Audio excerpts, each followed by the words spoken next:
농어촌 지역은 저출산과 인구 감소로 인한 소멸 우려가 요즘 최대하던데요. 지방 소멸기금 900여 원도 확보해 귀농과 귀어촌인 우수 창업 활성화 사업도 펼칠 예정입니다. 어업 활동을 하는 인구가 91%가 줄어들었습니다. 그러니까 10분의 1 규모로 줄어든 거죠. 지역 소멸을 막기 위해서 귀농 귀촌을 장려한다. 그래서 정부의 세금을 들여가지고 지원한다. 코로나 사태 이후 귀농, 귀촌 추세가 강해지는 가운데 지난해 청년 귀농 인구는 역대 최대치를 기록했습니다. 역대 최대의 귀농 귀촌 인구 증가는 코로나19 장기화, 주택가격 상승, 농어촌에 대한 관심 증가 등이 복합적으로 작용한 결과라고 분석됩니다. 미래 가치라는 측면에서 앞으로 충분히 미래성을 좀 볼 수 있는 영역이다. 귀어 귀촌에 실패하신 분들, 도시에 있을 때보다 수입이 줄었다고 말씀하시는 분이 65%나 되더라고요. 훌훌 털고 시골 가서 농사 짓고 살면 좋겠다. 많이들 하는 얘기인데요. 농어촌 살리기 차원에서도 여러 의미가 있어서 귀어, 귀촌에 대한 지원책이 있는데 물론 고민도 많다고 합니다. 이슈 더 이슈에서 자세히 알아보겠습니다.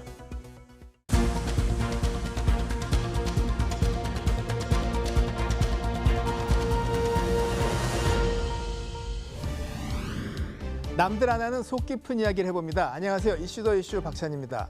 넉넉한 고향 마을에서 은퇴 생활하는 꿈, 많이들 얘기를 합니다. 실제로 그래서 귀농, 귀어하는 분들도 많죠. 그런데 이게 또 마냥 정겨운 이야기가 다는 아니라고 합니다.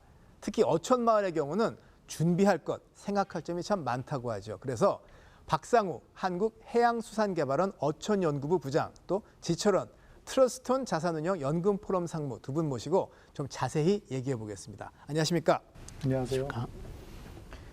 뭐 고향 가서 살면 도와주고 다 좋은 얘기인데 이 정책자료를 보니까 귀농, 귀어, 귀촌 이거 다 다르더라고요. 좀 가닥을 잡아주시죠. 좀 간단하게 설명을 드리면 우리 도시에 살고 있는 사람들이 어업을 하기 위해서 어촌으로 들어가는 거를 우리가 귀어인이라고 하고요. 또 반대로 농촌으로 들어가는 거를 귀농인이라고 합니다. 반면에 이제 농업이나 어업과 관계없이 농촌과 어촌으로 들어가는 분들, 이런 분들을 우리가 귀촌인이라고 정의를 하고 있습니다. 그러니까 귀농, 귀어는 일하러 가는 거고 그렇습니다. 귀촌은 그냥 살러 가는 거예요. 산업과 관계없이, 어업이나 농업과 관계없이 농촌으로 들어가는 이런 분들을 우리가 귀촌인이라고 합니다. 근데 농업은 농촌가 산다고 농업이 아닐 거고 어업도 뭐 바닷가 산다고 어업은 아닐 텐데 뭐 좀 있을 거 아니에요, 정의가. 그래서 이제 우리가 어업 활동이라고 하는 이제 어업, 이 어업은 말 그대로 수산 동식물을 포획, 채취, 소금을 생산하는 이런 활동을 말하는 거고요.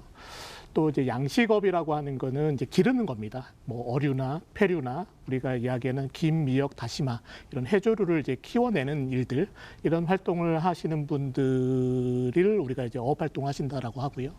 반면에 이제 농업은 이제 우리 농작물을 재배하는 거 또는 이제 소나 돼지 이런 가축을 이제 키우는 이제 축산업, 그리고 이제 임업 이런 활동을 하시는 거를 이제 우리가 농업이다라고 규정을 하고 있습니다. 축산도 농업에 들어가요. 그렇습니다.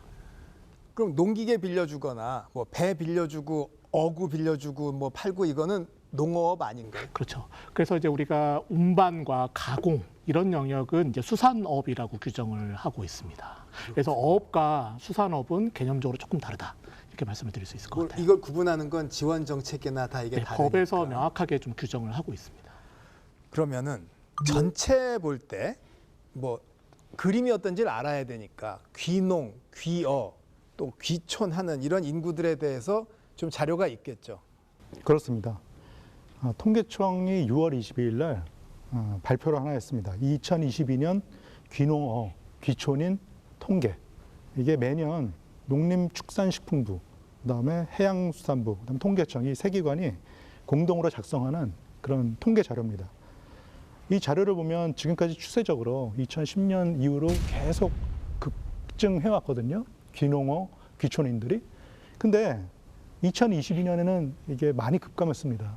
어느 정도냐면요. 대략 귀농민 마이너스 13%, 귀어인 마이너스 16%, 그다음 귀촌인 마이너스 12%, 가구 기준으로 이 정도로 급감을 했습니다. 이게 그전과는 추세적으로 완전히 다른 현상이거든요.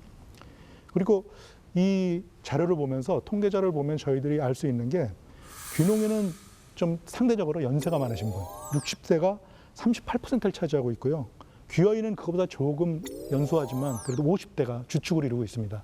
근데 반면에 귀촌인 같은 경우는 30대가 45%로 거의 절반에 육박하고 있거든요. 그래서 이 통계 자료에 이 이유에 대해서는 잘 나와 있지는 않지만 우리가 가정할 수 있는 것이 몇 가지 있는데요. 귀촌인은 왜 상대적으로 젊은이가 많으냐? 아까 말씀하신 것처럼 귀촌인은 지방으로 내려가고 시골로 내려가지만 농업이나 어업에 종사하지 않는 다른 직업을 가지신 분들이거든요. 그래서 뭐 요즘 젊은이들이 이런 낭만에 대해서 많이 생각하는 것 같고요. 그다음에 또 하나는 도심이 또 집값이 비싸다. 뭐 이런 문제도 있고 더 깊이 들어가면 요즘 상속세 문제가 많이 되고 있잖아요. 그래서 지금 우리나라가 너무 상속세가 높다. 상속세를 유산취득세로 바꾸자. 뭐 이런 얘기들이 나오잖아요. 그래서 그런 이유도 있지 않을까 이런 추측을 합니다.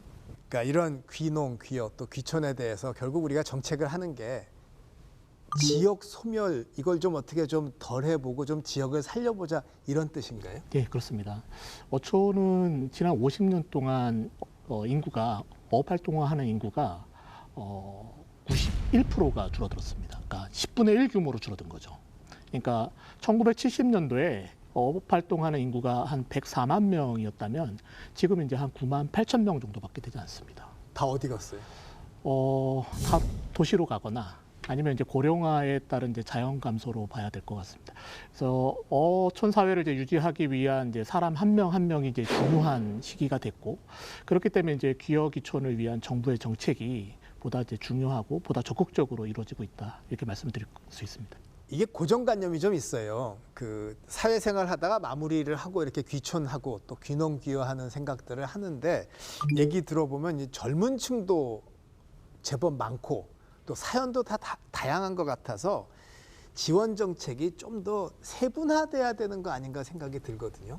맞습니다. 기본적으로는 이제 창업 자금, 교육 그리고 컨설팅 이런 것들은 좀 이루어지고 있긴 한데요. 청년들이 아무래도 이제 자금력이나 안정적으로 정착하는 데 있어서 조금 더 이제 취약한 측면이 있습니다.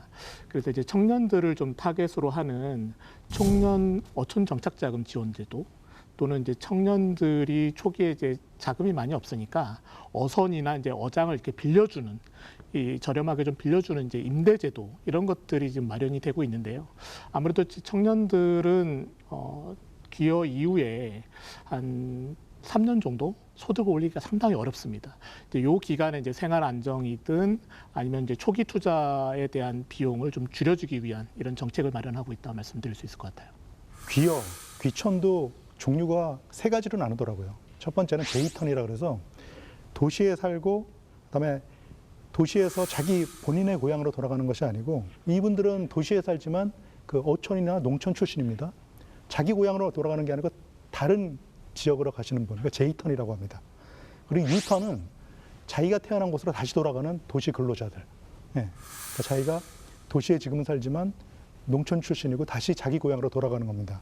또 아이턴 같은 경우는 이분들은 원래 도시 출신이지 농촌 출신이 아니거든요. 근데 이분들이 농촌으로 가는 걸 아이턴 이렇게 또 세 가지로 나누더라고요. 제가 여기서 말씀드리고 싶은 건 제가 재무 전문가로서 이 돈이 아까 중요하다고 말씀드렸잖아요. 근데 실제로 귀여 귀촌에 실패하신 분들이 상당히 많고요. 그리고 여쭤보면은 도시에 있을 때보다 수입이 줄었다고 말씀하시는 분이 65%나 되더라고요. 그래서 저는 이 귀여 귀촌을 너무 낭만적으로 생각할 것이 아니고 이 재정적인 문제를 잘 헤아려서 준비하셔야 될 것으로 생각을 합니다. 자, 그러면 이게 뭐 아무래도 늘 하던 일도 공부를 해야 되는데 안 하던 일을 하면은 더욱더 어렵습니다. 어떻게 이거를 배우고 또 실습도 해보고 해야 될 텐데 어떻게 합니까, 이거? 기본적으로는 이제 내가 어떤 업을 할지, 어디로 가야 될지 이런 기본적인 정보를 확보하는 게 중요하다고 보여집니다. 그래서 이제 정보를 확보하는 방법은 귀여 귀촌 종합센터 또는 이제 각 시도에 귀여 귀촌 지원센터라고 있습니다. 여기에 이제 각 지역에 필요한 정보들 또는 이제 정부나 지자체가 지원하는 제도들 이런 것들을 이제 이런 곳에서 확인을 할 수가 있고요. 교육은 실제 이제 기여학교를 정부에서 8군데, 지금 8개 시도에다가 마련을 해놨습니다. 여기에는 이제 이론 교육도 하고 또 이제 현장 실습 교육도 이루어지고 있습니다. 물론 이제 여기에는 이제 어선업을 하는 경우, 양식업을 하는 경우 이제 커리큘럼이 전부 다 이제 다 다르기는 하는데요. 이제 나한테 맞는 교육을 이제 가서 받을 수 있다 말씀을 드리고, 중요한 거는 이제 보다 현장에 가깝게 이제 체험을 할 수 있는 이제 현장 컨설팅들이 있습니다. 여기에는 이제 멘토 멘티 제도라는 게 있고요.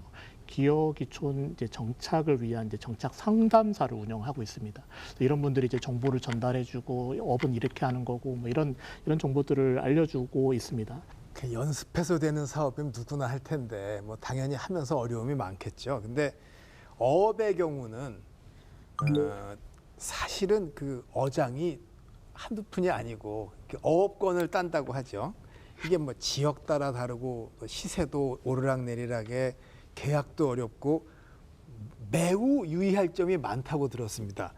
맞나요? 맞습니다.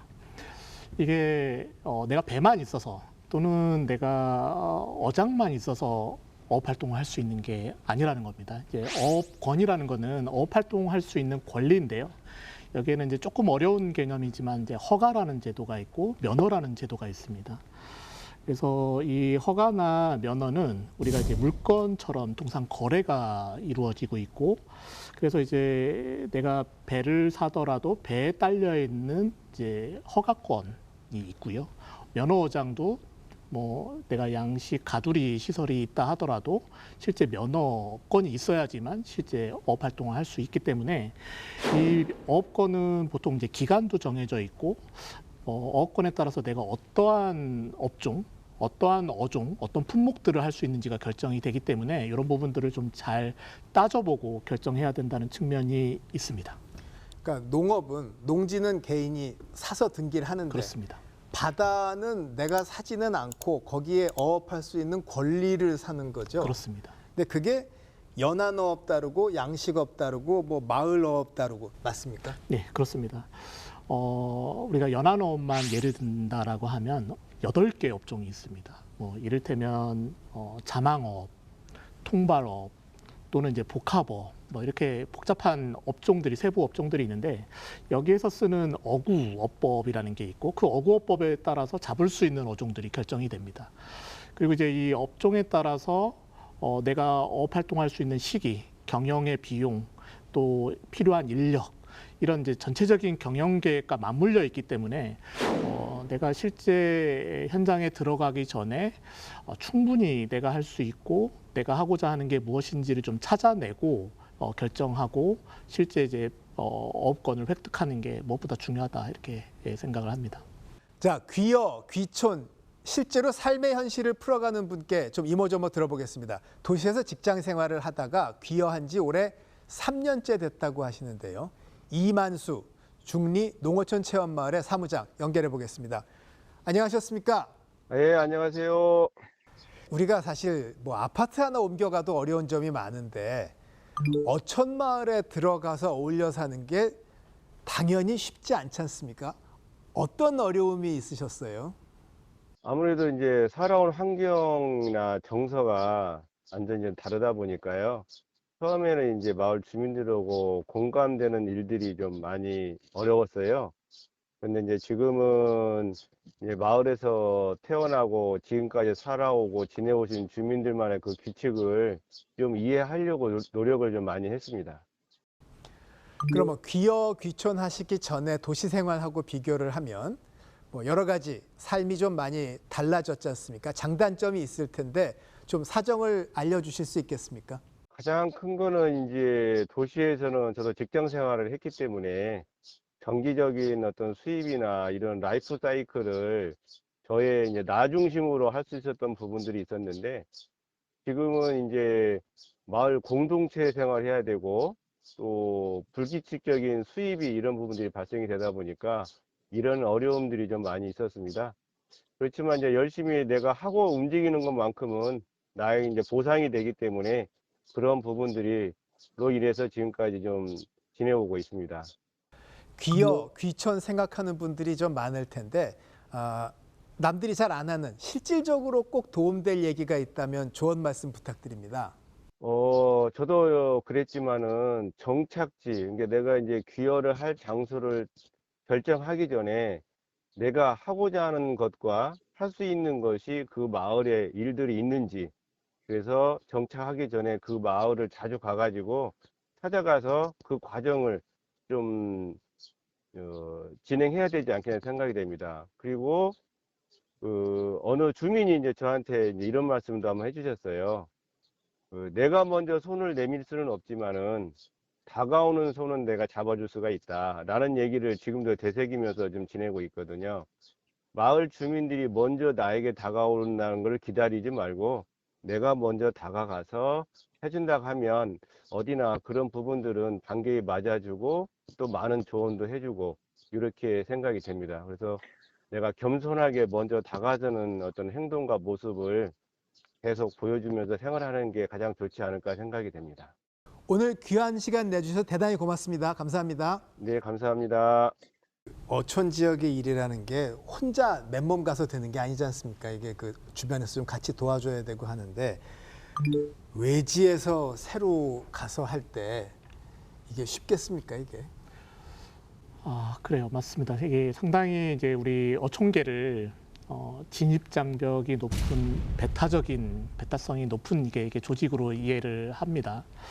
근데 한편으로는 이 어촌계라는 조직에 대한 이해가 좀 필요하다라고 보는데요. 대개 이제 연안지선에 있는 마을 어장 한정된 면적에서 이제 여러 명이 이제 어업 활동을 하는데 아무래도 여러 명이 하다 보니까 사람이 많아지면 많아질수록 내가 가질 수 있는 부분들이 적어지겠죠. 그러니까 이제 새로운 사람을 받아들이는 데 있어서 이제 그런 부분들이 좀 내가 가지는 부분들이 좀 적어지니까 꺼리는 측면도 있고 어떤 사람인지 잘 모르는 겁니다. 이 외지인이 우리 마을에 들어와서 우리와 잘 화합해서 이게 살아갈 수 있는 사람인지 아니면 이제 막 갈등을 일으키고 문제를 일으키고 뭐 이런 사람인지 잘 모르기 때문에 이게 어촌계 입장에서는 이 사람들을 선뜻 받아들이기가 좀 어려운 측면도 있다. 그래서 이제 우리가 이 이기적이고 배타적인 이런 집단으로만 봐야 될지 아니면 최소한의 그들의 경제 활동을 지킬 수 있는 어장을 지킬 수 있는 이제 최소 규모를 유지하기 위한 노력으로 봐야 될지 이걸 이제 보는 시각에 따라서 조금 다르지 않을까 싶습니다.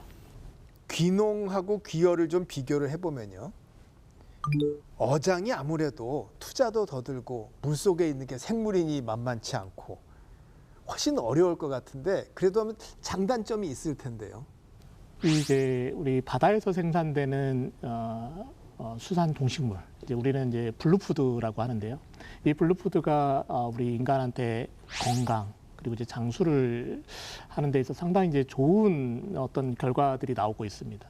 그래서 이 블루푸드의 미래 가치라는 측면에서 앞으로 충분히 미래성을 좀 볼 수 있는 영역이다 이렇게 말씀을 좀 드릴 수 있고요. 내가 좋은 아이디어만 가지고 있다라면 창업을 안정적으로 할 수 있는 그런 분야이기도 합니다. 무엇보다 이제 확장성을 얘기하고 싶은데 이제 생산의 영역을 가지고 우리가 유통이나 가공이나 관광, 서비스 이렇게 이제 복합화를 통해서 높은 소득 그리고 그 속에서 이제 다양한 일자리를 좀 만들 수 있는 이런 미래 산업으로 상당히 좀 의미 있다 저는 이렇게 보고 있고요. 반면에 이제 단점은 앞에서도 좀 몇 번 이야기가 되긴 했지만 몇 가지 좀 고민해야 될 지점들이 있습니다. 무엇보다 초기 자본이 많이 듭니다. 배도 있어야 되고 어장도 있어야 되고 근데 이 초기 자본을 많이 투입하는 거에 비해서 경영에 대한 리스크가 좀 큽니다. 태풍도 그리고 적조도 고수온도 이런 것들이 이제 한번 오게 되면 내가 키우던 물고기들을 다 이제 죽어서 내보내야 되는 이런 이제 어려움들도 있고요. 아까 말씀하셨지만 소득은 높은데 그만큼 경비도 많이 듭니다. 유류비, 인건비, 많은 이제 기계 설비들이 좀 필요하기 때문에 이런 이제 경비적인 측면도 있고요. 또 무엇보다 노동 강도라는 게 있습니다. 물고기가 잡힐 때 좀 힘드니까 쉬었다 하지 이렇게 될 수 없는 거죠. 연속으로 노동을 하다 보면 아무래도 이제 산업재해하고도 연결이 됩니다. 이제 일을 하다가 다치거나 사망하거나 이런 사고들도 발생하고요. 무엇보다 내가 전문성을 확보하는 데까지 많은 시간과 노력을 투자해야 된다. 이런 측면이 이제 단점이기도 하고 이 어업 분야의 특징이기도 하다 이렇게 말씀드릴 수 있을 것 같습니다. 얘기하면서 우리가 그 귀어해서 어업의 정의를 딱 하고 요것으로 돌아가 일하는 것을 생각했는데 좀 넓게 이른바 그냥 어업 수산업 관련 하면 사실은 고기잡이 말고도 사업이 많을 거거든요. 뭐 어구 빌려주는 데도 있고 이 사업 기회들을 좀 여러 가지 같이 돌아보면 좋겠습니다. 맞습니다.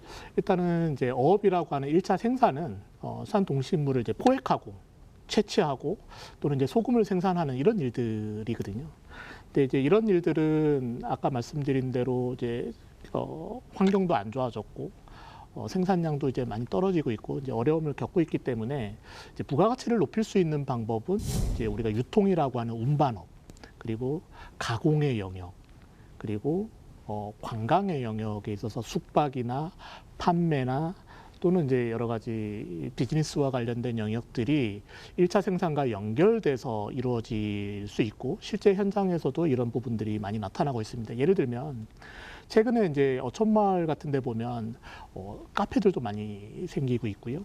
무엇보다 이제 서핑샵들 내지는 이제 다이버샵들 또는 이제 우리가 이야기하는 이제 요트 이런 레저 관광과 관련된 산업들이 어촌 사회 안에서 매우 유기적으로 연계되면서 활동이 이루어지고 있다 이렇게 말씀을 드릴 수 있습니다. 그러면 귀어 귀촌 정책의 이제 대상이 이거 다 도와줍니까?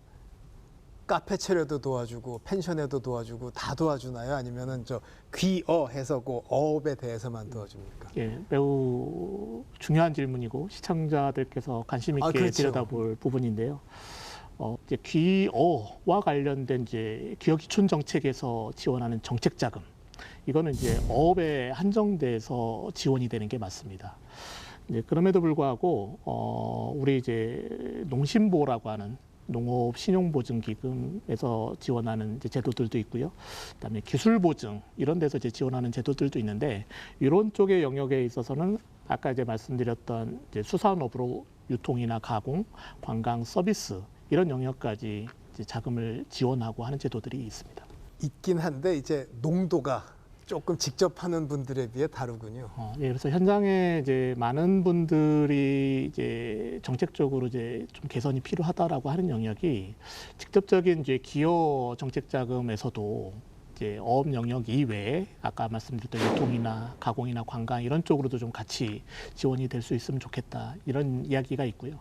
무엇보다 이제 상한에 대한 요구들이 많습니다. 뭐 예를 들면 7년 거치, 1년 거치 뭐 7년 상한 아니면 5년 거치 10년 상한 이런 부분에서 앞에서 말씀드린 대로 초기 안정화되는 시기까지 좀 시간이 걸리기 때문에 거치 기간을 좀 늘려달라 이런 현장의 요구들이 많이 있습니다. 이런 부분들은 아마 이제 정부가 우리 귀어인들, 귀촌인들을 좀 늘리기 위한 고민의 지점이 아닐까 생각합니다.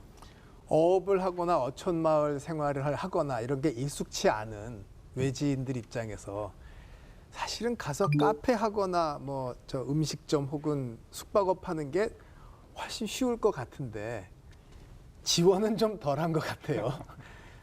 그러면 지원이 덜한 걸 더하여 이거 가서 하는 것도 또 지역이 다르니까 만만치 않겠군요. 그렇죠. 이 건축법상 펜션이라는 용어는 없고요. 농어촌 민박 이 법적인 용어입니다. 근데 이게 조건이 굉장히 까다롭습니다. 아무나 할 수 없다는 거죠. 조건을 보면요. 건물을 소유하지 않고 임차해서 민박을 치는 경우 이런 경우는 그 해당 지역에 3년 이상 거주해야 된다. 그리고 자기가 가지고 있는 소유한 주택으로 민박을 운영할 때는 해당 지역에 6개월 이상 거주해야 된다. 뭐 이런 까다로운 법들이 있습니다. 또 이 외에도 많은 규제들이 있겠죠. 그런데 제가 원칙적인 말씀을 좀 드린다고 하면요. 이 펜션이 1990년도부터 2000년대 초반까지 굉장히 많은 분들이 이 꿈을 꾸면서 바닷가에서 또는 농촌 지역에서 손님도 받으면서 돈을 벌면서 전원 생활을 즐기겠다 이렇게 들어가셨지만 지금 그분들이 이것을 팔지 못해서 안달이 났습니다. 왜냐하면 이게 농촌 생활이나 어촌 생활은 만만하게 보신 거거든요.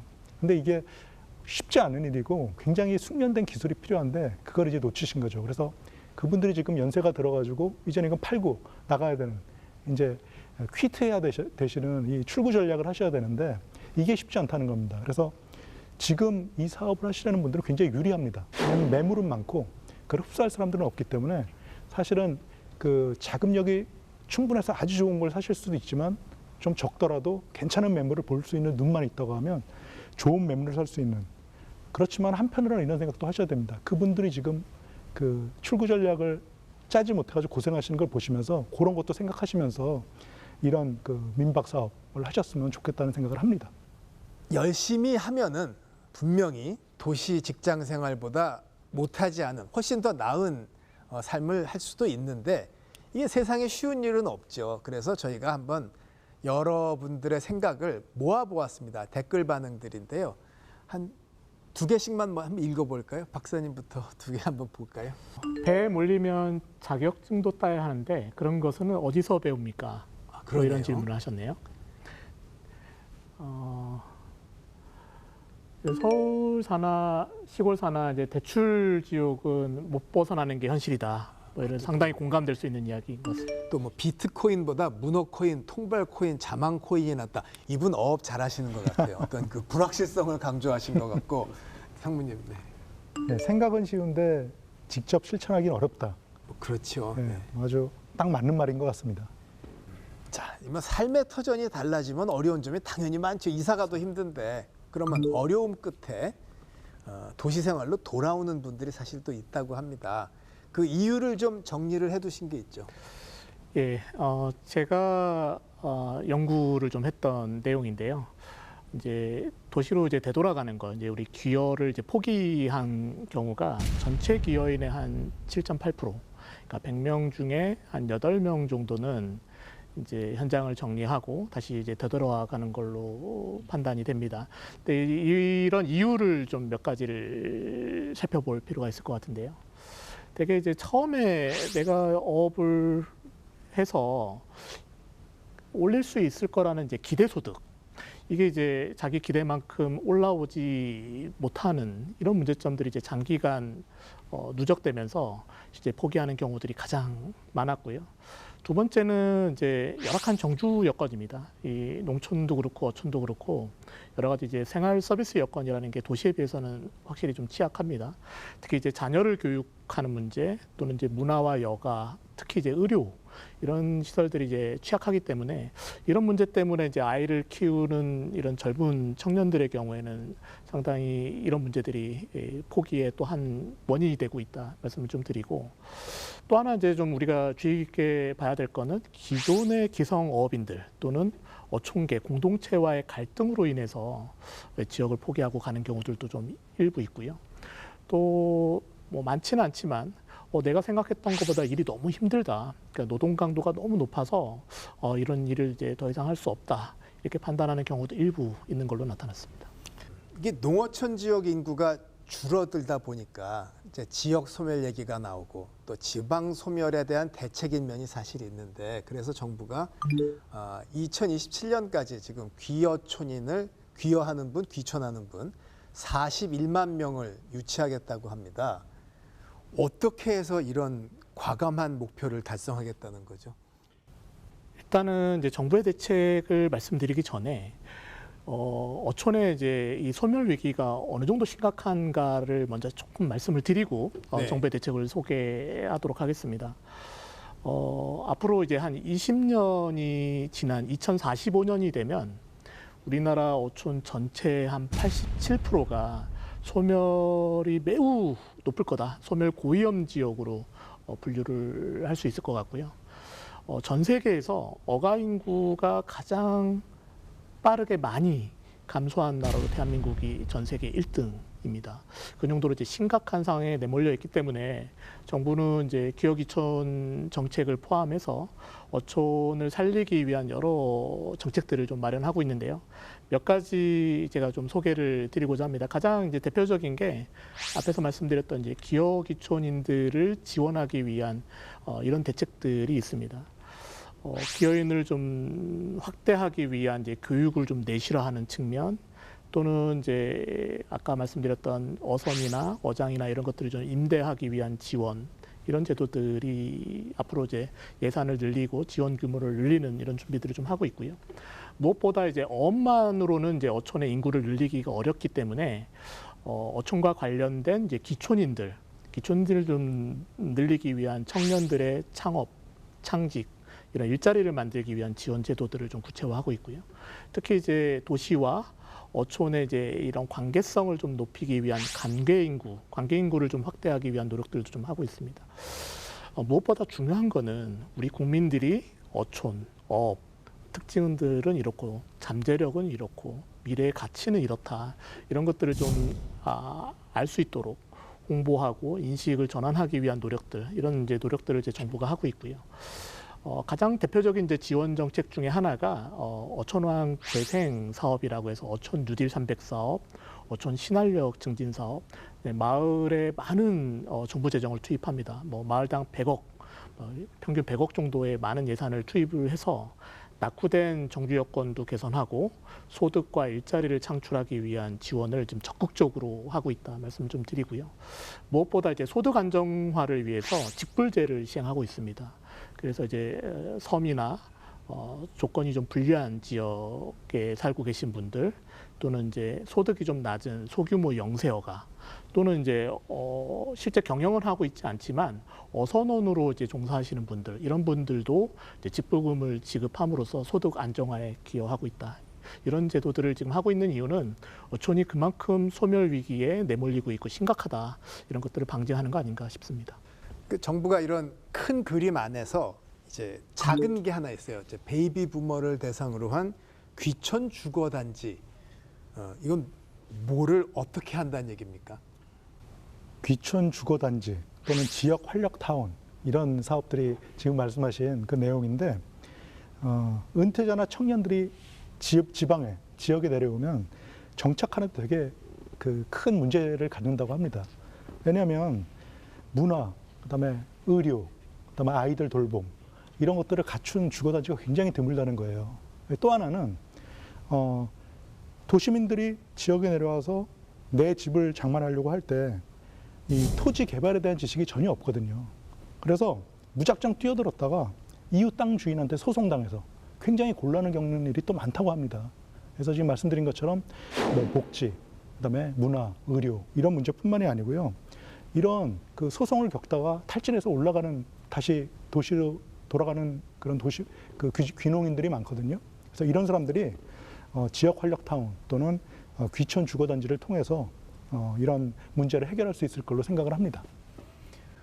근데 뭐 베이비 부머 얘기를 했는데 사실은 이게 청년층 다르고 중장년층 다르고 뭐 다 사연들이 다른데 좀 더 세밀하게 나눠봐야 되는 거 아닐까요? 지역 소멸을 막기 위해서 귀농 귀촌을 장려한다. 그래서 정부의 세금을 들여가지고 지원한다. 이런 말씀하셨잖아요. 그런데 그런 의미에서 보면요, 그냥 지역으로 이주하는데 연세가 많이 드신 노년층들이 이동하는 것은 당장은 좀 인구가 불어나는 효과가 있을지 모르지만 그분들이 출산을 하지는 못할 거란 말입니다. 그래서 장기적으로 보면 지금 말씀하신 대로 젊은 인구를 유입하게 하는 게 굉장히 좋은 전략이라는 생각이 들거든요. 그래서 아마 정부에서도 이런 그 고민을 하고 있을 거라고 제가 생각을 하고요. 젊은 인구를 유입을 활발하게 하기 위해서는 아까 말씀드린 주거뿐만 아니고 돌봄, 그다음에 일자리, 귀촌하신 분들의 일자리도 필요하거든요. 이런 삼박자가 잘 맞아야지 될 거로 생각을 하고요. 그래서 아까 말씀드린 그런 사업들이 여기에 중점을 뒀으면 어떨까 그런 생각을 합니다. 해외에도 노력들이 있었을 텐데 좀 소개해 주신다면 어떨까요? 예, 주로 이제 어업 선진국이라고 하는 나라들, 뭐 제가 예를 들어 드릴 건 이제 프랑스하고 일본 사례를 좀 설명을 드릴 건데요. 우리나라 기여 학교, 우리는 보통 이제 한 3개월 단위로 교육을 합니다. 이제 교육생이 들어가면 이론 교육도 하고 뭐 현장 실습 교육도 하는데 어업 활동을 하는 데 있어서 3개월의 교육이라는 거는 실질적으로 내가 전문 어업인으로서 현장에 들어가서 활동하기엔 너무나 부족한 시간이고 전문성도 확보할 수 없습니다. 근데 이 프랑스는 이제 뭐가 유명하죠? 굴이 유명합니다. 이 하나하나 이제 키우는 이제 개체굴을 생산하는 지역인데요. 여기도 생산하는 생산지를 학교로 바꾼 겁니다. 학교로 바꾸는데 도시의 청년들을 2년 과정. 그러니까 채묘, 그러니까 새끼를 받아서 출하하고 경영 결과를 만들어내는 이 1년의 과정을 2년에 거쳐서, 그러면 이 학교를 졸업한 사람들은 이제 말 그대로 전문업 경영인이 돼서 현장으로 들어갈 수 있도록 충분한 기술과 안정적인 인재를 키워내는 노력들을 이제 국가가 적극적으로 하고 있다. 이거는 이제 우리 기업 교육에 있어서 어떤 방향성을 좀 잘 보여주는 사례다라고 말씀을 드릴 수 있을 것 같고요. 일본 사례 하나 말씀을 드리면, 우리가 보통 이제 김을 채취할 때 김 채취선에 선두에 2명, 선미에 2명, 이렇게 4명이서 조업을 합니다. 주로 이제 겨울철에 하고 새벽에 조업을 해요. 그러니까 춥고 어둡고 또 잘못하면 이제 바다에 떨어질 수 있는 이런 위험한 일이에요. 근데 일본에서는 이 어장의 김을 채취하는 이 채취선을 간단한 설비 하나만 조성을 해서 한 명이 선실 안에서 작업을 하는데 4명이 작업하는 것만큼이나 똑같은 효율성, 안전하고, 그리고 무엇보다 도시에서 이 귀여를 해서 전문성이 없는 사람도 안정적으로 활동할 수 있는 이런 지원들을 좀 하고 있습니다. 그래서 이런 교육부터 설비, 그리고 현장에 안정적으로 정착하기 위한 노력들을 선진국도 적극적으로 하고 있고, 이런 부분은 이제 우리도 정책적으로 많은 벤치마킹도 하고 고려도 해봐야 되고, 우리 현장에서 요구되는 목소리도 반영해서 정책화시켜야 되지 않을까 싶습니다. 말씀하신 프랑스 예를 들어보면 유럽의 경우 보통 그런 직업 교육이 대개 2년이죠. 대학 안 갈 사람들이 2년 다니기도 하고, 마찬가지로 이제 실무 교육도 그런데, 우리는 말씀 들어보면은 이런 체계적인 것보다는 그냥 열심히 잘해봅시다 하고 조금 연습해서 바로 가는 것 같은데, 많이 부족한 것 같이 느껴지는데. 저도 그 부분에 대해서는 절대적으로 공감을 합니다. 그러니까 교육을 받는 게 중요한 게 아니라 정말 현장에서 살아남을 수 있을 정도의 전문성을 길러주는 교육, 그리고 이 사람들이 필요로 하는 정말 기술, 노하우를 전수해 줄 수 있는 교육이 필요해 보이고, 그거는 말 그대로 매우 단기간에 해결할 수 있는 문제가 아니기 때문에 우리 기여 기촌인들을 양성하겠다라고 하는 이제 정부 정책에 있어서 특히 교육만큼은, 특히 현장 중심의 교육만큼은 지금보다 훨씬 더 적극적인 개선이 필요하지 않을까, 이런 생각을 좀 하고 있습니다. 근데 이게 지금 우리 얘기는 개인이 어떤 은퇴 후에 혹은 뜻이 있어서 어촌으로가 사는 귀촌 혹은 어업을 하는 귀여 얘기를 했는데, 이게 보니까 가업 상속 개념으로 가업 상속을 해서 하면은 상속세 이런 게 전혀 달라지고 훨씬 더 이득 보는 게 있어서 하는 분도 많지 않나 생각을 해봤습니다. 뭐 그런 분들도 있긴 하겠는데요. 무엇보다 이제 가업 승계를 우선적으로 좀 고민하는 경우에는 아까 말씀드렸던 진입 장벽을 좀 최소화하려는 이제 노력들, 그리고 이제 현장에 뭐 부모님이든 친인척이 있는 경우에 그렇지 않은 경우에 비해서 훨씬 더 이제 수월하기 때문에 이제 가업 승계가 많아지는 부분으로 봐야 될 것이고요. 개인적으로는 이제 뭐 상속세에 대한 혜택 때문에 이 가업 승계가 많다, 이렇게 보고 싶지는 않습니다. 영농 상속 공제라는 게 있어서 지역 소멸을 막고자 하는 그런 취지겠죠. 그래서 이 공제 한도가요 20억에서 올해는 30억으로 그게 또 뛰었습니다.